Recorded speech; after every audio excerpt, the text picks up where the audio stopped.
Últimos segundos de Esta Boca es Mía para reflexiones finales de nuestro panel sobre el tema medioambiental, sobre el tema ambiental. Siempre Talich decía que el ambiente no se parte al medio, es el tema ambiental. Alejandro Camino. Sí. Y a propósito, el ministerio debería llamarse Vivienda, Territorio y Ambiente. Ya está, ¿viste? Sí. Con esas tres palabras alcanza, ¿no? A propósito de lo que decía antes nuestra compañera. De toda esta charla que me pareció muy interesante, muy ilustrativa y lo suficientemente técnica y a su vez no demasiado como para que el público quede afuera, creo que todavía nos está costando la otra patita que tiene que ver, quizás más temprano que tarde la tengamos, que tiene que ver con lo vinculado estrictamente a la salud.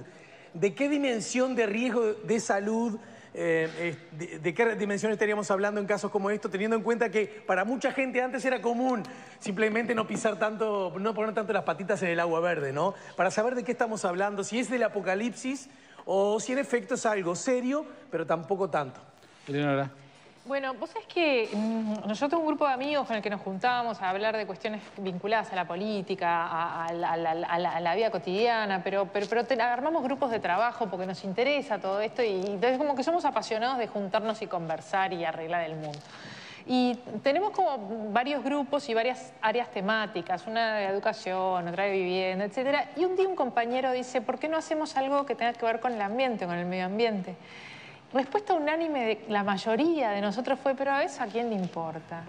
Y ahora me estoy dando cuenta, es terrible. Pero nosotros, que somos personas informadas, que en realidad venimos acá, leímos cosas, discutimos con Blasina, sentimos que nos importa, después volvemos a la cotidiana y es como que nos pasa por el costado. Y me parece que tenemos que empezar a tomar conciencia cada uno de nosotros en que si nuestra respuesta es, pero eso no le importa a nadie, estamos yendo por el peor de los caminos. Hago mea culpa de ese día hace no más de un mes, donde dije, bueno, pero eso no importa mucho y voy a recular un poquito y decir, no, sí, importa bastante, empecemos a hablar de esto en nuestra cotidianidad. Luciana.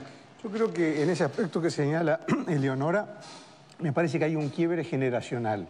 O sea, quizás las generaciones, bueno, que ya doblamos el codo, por supuesto, cuando razonamos sobre el tema, me incluyo a mí, no a ti, ¿eh? No, vamos a aclarar, ¿eh? Sí, un caballero siempre. Puse cara.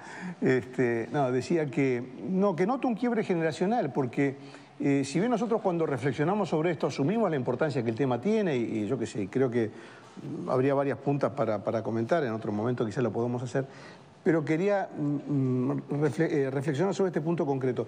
Hay un quiebre generacional porque yo lo que noto en la generación de mis hijos, por ejemplo, es que este tema sí está presente en las preocupaciones.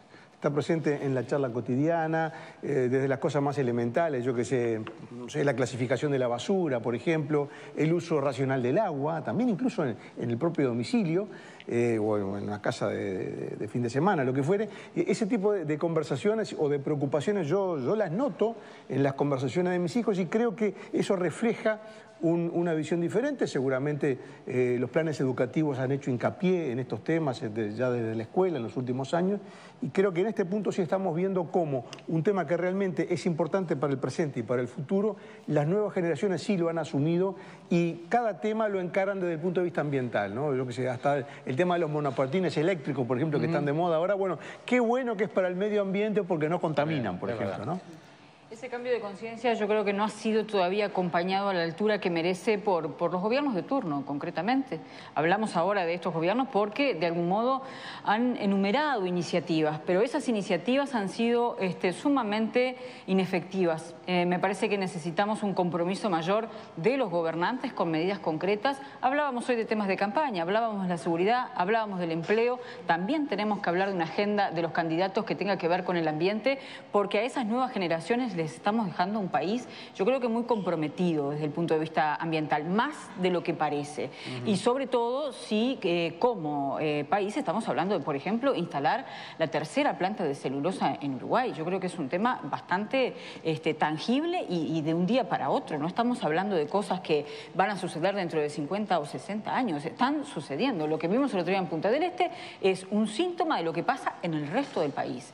Y las medidas han sido pocas e inefectivas. Sí, Toda la zona costera, no más que Punta del Este. Costera. Hablando de precandidatos... Pero hablando de la columna de Cristina, ¿no? Sí.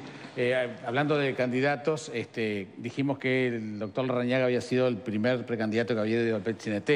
Me mandaron unos mensajes, gente del Partido Colorado, que apenas comenzó toda esta campaña Julio María Sanguinetti en diciembre del año pasado, es decir, hace poco de un mes y medio. Sanguinetti estuvo en la sede del PET-CNT. Y además no sigue. Fue la respuesta que di, que no es precandidato, pero valga la aclaración. Que venga, primero que confirme si va a ser precandidato. Claro. Y ahí entonces... Está haciendo larga esa espera. Sí, la verdad que sí. Señoras, señores, abrimos la ventana de Esta Boca es Mía para ir a tarde o temprano. Chiquilinas, ¿cómo andan? ¿Cómo estás, ¿Qué tal? Jaime? ¿Todo bien?